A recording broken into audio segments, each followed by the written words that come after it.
무엇을 구하시겠습니까? 라는 제목으로 잠시 말씀의 은혜를 나누고 또 기도하도록 하겠습니다. 어제 새벽에 13절과 14절에서 예수님께서 두 번이나 반복해서 강조하신 것이 하나 있습니다. 너희가 내 이름으로 무엇을 구하든지 내가 행하리라. 내 이름으로 무엇이든지 내게 구하면 내가 행하리라. 13절과 14절 보시면 완전히 똑같죠. 두 번이나 이렇게 내 이름으로 무엇이든지 구해라. 그러면 내가 행하리라. 기도를 강조하셨습니다. 그러면 무엇이든지라는 말에 물론 우리가 백지수표의 느낌이죠. 야, 다 구해도 되는구나. 그렇다면 이 백지수표라는 게 우리의 욕망대로 뭐 갖고 싶은 거 다 구하라는 뜻인가? 이게 도대체 뭘 구하라 하신 것일까? 오늘 이 부분을 우리가 함께 생각을 해보겠습니다. 내 이름으로 무엇이든지 구하라 이렇게 말씀하신 다음에 오늘 주신 명령이 오늘 본문 15절입니다. 15절 한번 보시면 내 이름으로 너희가 무엇이든지 구하면 내가 행하리라. 그러면 너희가 나를 사랑하면 나의 계명을 지키리라. 기도를 얘기하신 다음에 계명 지켜라. 내 계명 지켜라. 지금 이 말씀을 하고 계시죠. 그 다음에 이제 16절을 보시면 또 갑자기 내가 아버지께 구하겠다. 예수님께서 기도하시겠다. 내가 뭘 구하냐면 또 다른 보혜사를 너희에게 주시도록, 그래서 그분께서 영원토록 너희와 함께 있게 내가 아버지에게 요구하겠다. 예수님의 이 기도가 쭉 나오죠. 자, 그러면 오늘 우리가 생각해야 될 것은 무엇이냐면 이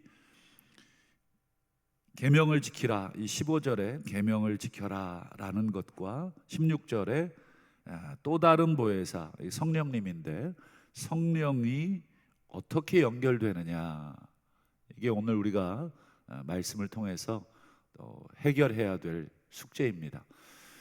계명을 지키는 것과 성령이 어떤 관계가 있느냐, 물론 밀접한 관계가 있습니다만 왜 예수님께서 계명을 지키는 것과 성령을 이렇게 연속적으로 연달아서 이렇게 말씀하셨을까? 무슨 의미가 그 안에 있는가? 무슨 이 둘의 계명과 성령은 어떤 관계가 있는가? 여러분, 성경을 구약 성경을 특별히 쭉 읽어보시면 이 계명과 성령이 함께 묶여져서 우리에게 말씀해 주시는 성경이 있죠. 특별히 어디냐면 여러분 에스겔 36장입니다. 한번 그 부분을 보시도록 하죠. 여기 보면 성령과 율례, 규례, 하나님의 율법이 함께 묶여져서 말씀되고 있는데 하나님이 이런 말씀을 하시죠. 또 내 영을 너희 속에 두어 너희로 내 율례를 행하게 하리니 너희가 내 규례를 지켜 행할지라. 영과 율례, 규례, 말씀이 지금 함께 묶여져 나오는 구약 성경에 몇 안 되는 아주 희귀한 본문입니다. 여러분, 이 에스겔 36장은 구약에서 제일 중요한 구절 중에 하나입니다. 여러 다 중요합니다만 구약 성경을 쭉 이끌어가는 실타래와 같은 그런 중요한 구절인데 예레미야 31장과 함께 에스겔 이 36장, 우리가 오늘 이 새벽에 읽은 에스겔 36장은 소위 어떤 본문의 말씀이냐면 새 언약의 말씀입니다. 새 언약. 그럼 새 언약이 왜 중요하죠? 그것은 예수님께서 이 땅에 오셔서 성취하시려고 하셨던 바로 그 말씀이 새 언약입니다. 그래서 누가복음에 보면 예수님께서 유월절 만찬을 잡수시던 때에 제자들에게 이 포도주를 주시면서 마셔라, 이 잔은 내 피다. 그런데 그냥 피가 아니라 새 언약의 피다. 구약에 나오는 예레미야 31장, 에스겔 36장에 하나님께서 우리 인간들에게 하신 새로운 언약이 있습니다. 그게 뭐냐? 성령과 하나님의 율법을 묶어서 하나님께서 성취하시겠다. 새 언약을 주신 배경은 이렇죠. 시내산에서 옛 언약을 주십니다. 시내산에서 주신 그 옛 언약은 출애굽기 19장에 아주 상세하게 나와 있고 19장 이하 19장, 20장, 21, 22, 23, 24장에까지 이 옛 언약에 대한 그 내용들이 쭉 나옵니다. 근데 문제는 뭐냐면 이 언약을 상호간에 하나님과 인간 간에 서로 주고 받으면서 하나님이 이 언약을 지키면 너희가 내 백성이 되고 나는 너희의 하나님이 되겠다 이렇게 선포하시자 백성들이 아멘합니다. 우리가 이 말씀을 온전히 지키겠습니다. 근데 어떻게 되냐? 인간들은 이 말씀을 계속해서 못 지킵니다. 말씀을 받는 순간부터 못 지킵니다. 그리고 그 시간이 점점 지나면서 더 못 지키죠. 가나안 땅에 들어가서는 아예 잊어버립니다. 그래서 가나안 땅에 들어가서 사사기 시대 그 400년 동안 그들의 삶을 딱 한 단어로 얘기하죠. 하나님의 율법대로 산 게 아니라 자기 소견에 옳은 대로. 그러니까 전혀 말씀하고는 상관없어요. 말씀을 그렇다고 안 읽었느냐? 그렇지도 않습니다. 제사를 안 드렸느냐? 그렇지도 않습니다. 말씀도 읽고 기도도 하고 제사도 드리고 다 했는데 그건 그거고 삶은 삶이었습니다. 완전히 분리되어 있었던 거예요. 전혀 말씀이 이 백성들의 이 마음을 움직이질 못했고 말씀 따라서 백성들이 자기의 삶을 통제하지 못했어요.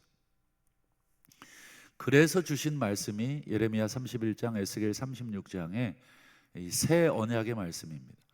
이 새 언약에도 하나님께서 내가 너희들에게 내 율례를, 내 율법을 행하게 하겠다. 그런데 한 가지 더 주어지는 게 있는데 그게 성령입니다. 성령. 내가 성령을 너희 마음에 두어서 너희들의 그 딱딱해진 마음을 제거하고 너희들에게 부드러운 마음을 주겠다. 그래서 성령께서 끊임없이 우리의 마음에 역사하셔서 우리가 하나님의 율법대로 말씀대로 살 수 있도록 그렇게 하겠다. 그게 바로 이 새 언약의 핵심입니다. 자, 그렇다면 이 새 언약을 우리가 염두에 두고 우리 15절과 16절을 함께 묶어서 보도록 하겠습니다. 15절과 16절을 보시면 너희가 나를 사랑하면 내 계명을 지켜라. 여러분 지킬 수 있겠습니까? 제자들이라고 별반 다르지 않아요. 이렇게 말씀했지만 마치 구약 시대에 하나님께서 시내산에서 이스라엘 백성, 자기 백성들에게 내 계명 지키라 하고 율법을 수여해 주셨지만 율법 받는 그 순간부터 잘 못 지켰잖아요. 제자들에게 나를 사랑하느냐? 그럼 내 계명 지켜라. 이 말씀을 하셨지만 못 지킬 것을 너무 잘 알고 계셨죠. 그래서 16절 내가 아버지께 기도할 것이다. 성령을 보내달라고. 그러니까 이 15절과 16절은 정확하게 이 새 언약에 대한 이야기를 다시 한번 해주시는 것입니다. 구약의 에스겔서에 우리 하나님 너희가 아버지라고 부르는 그 하나님께서 성령을 너희 마음에 두셔서 내 율례와 규례를 지켜 행하도록 하겠다 하신 그 말씀을 지금 다시 한번 확인해 주고 있는 그 말씀입니다. 여러분, 누가복음에 보면 물론 마태복음에도 있고 마가복음에도 있습니다만 누가복음에 보면 좀 독특하게 되어 있어서 누가복음을 좀 소개하자면, 여러분, 누가복음에 구하라, 그 다음에 찾으라, 뭐 두드리라, 이 말씀이 있어요. 마태도 있고 마가도 있지만 누가복음에도 있는데, 그러면서 뭐라 그럽니까? 구하는 이마다 받는다, 찾는 이는 찾아낼 것이다, 두드리는 이에게 문이 열릴 것이다. 굉장히 기도에 대한 이 삼중적 강조로 계속해서 구하고 찾고 적극적으로 두드려라. 근데 누가복음은 여기서 끝내지 않고 그 다음 아주 독특한 말을 합니다.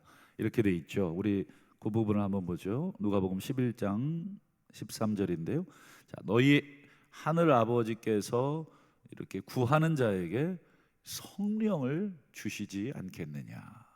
물론 그 앞에 이 악한 자라도 자식에게 좋은 것을 줄 안다. 하물며 너희 하늘에 계신 너희 아버지께서 구하는 자에게 성령을, 이 마태나 마가는 이 얘기를 하지 않는데 누가는 성령을 준다고 꼭 집어서 표현을 하고 있습니다.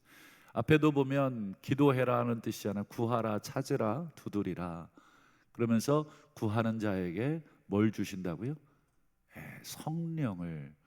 아까 우리 요한복음에 내 이름으로 무엇이든지 구하면 주신다, 두 번이나 강조했는데, 이 누가복음과 이 요한복음을 같이 묶어서 이 사고해 보면 무엇이든지 구하라, 무엇이든지 구하면 너희에게 주시는데, 그 무엇이라는 곳에 뭘 집어넣으라는 뜻이냐면 성령을 집어넣으라는 뜻입니다. 여러분, 모든 것 중에 제일 좋은 건 성령입니다. 우리에게 필요한 것들이 많겠죠. 물론 그것들도 우리가 때를 따라서 엎드려 하나님 필요합니다 이렇게 기도해야 되겠지만, 근본적으로 우리 성도들의 삶에 가장 중요한 기도의 첫 번째 제목은 성령이다. 무엇이든지 우리가 마음대로 구할 수 있지만 그 첫 걸음, 첫 시작은 성령을 구하는 것이다. 오늘 말씀의 제목이 무엇을 구하시겠습니까? 입니다. 우리가 새벽마다 또 시간마다 참 기도 참 많이 하죠. 그리고 금요 기도회도 하고 또 개인적으로 또 시간 내서 기도하시죠. 여러 가지 필요에 의해서 엎드려 기도하시겠습니다만 가장 우리는 뭘 구해야 되겠느냐. 이 마지막 새 언약의 시대에 하나님께서 예수 그리스도를 통해 그 약속을 성취하신 이 새 언약의 시대에 우리가 가장 먼저 그리고 가장 간절하게 가장 우선적으로 구할 그것은 바로 성령님이다. 왜냐하면 누가복음 12장 12절을 보시면 마땅히 할 말을 성령이 그때에 너희에게 가르치시리라. 성령은 매 순간 우리에게 관여하시기를 원하신다. 그런데 이 성령님이 굉장히 예민하십니다. 굉장히 예민하셔서 우리가 거부하면, 우리가 거부권을 행사하면 이 성령님이 역사하지 않습니다. 우리 강권적으로 역사해달라고도 기도하지만 성령님은 상처를 잘 받으십니다. 근심하시고 또 울기도 하시고 속상해하시고, 어찌 보면 우리들과 많이 닮았습니다. 우리들도 그런 모습이 있는데 성령님도 그렇다. 그래서 우리가 사도 바울도 성령을 근심하게 하지 마라, 성령과 함께하라, 성령을 기뻐하라, 이런 명령들을 많이 하셨죠. 오늘 이 새벽에도 우리가 올라와 기도할 때 성령 하나님, 저의 기도 제목도 붙들어 주시고 뭘 기도해야 될지 생각나게 하시고 또 어떻게 기도해야 될지도 생각나게 해 주시고, 우리의 삶의 여정마다 내가 계획하는 것 어떻게 인도하실지, 앞으로의 내 삶의 여정들 하나님 어떻게 인도하실지 우리가 의지하고 또 길이 열리는 대로 순종해서 가고 하나님께서 우리에게 말씀하시는 대로 어떻게든지 간에 순종해서 가겠다, 이렇게 기도하실 수 있기를 축원합니다.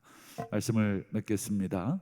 오늘 하루도 힘써 구하고 찾고 두드려야 할 그분은 성령 하나님이신 줄로 믿고, 오늘 이 새벽에도 성령 하나님 내게 강림하시고 내게 말씀을 가르치시고 내게 말씀에 순종할 수 있도록 힘을 달라고 그렇게 기도하시는 복된 새벽 되시기를 주님의 이름으로 축원합니다.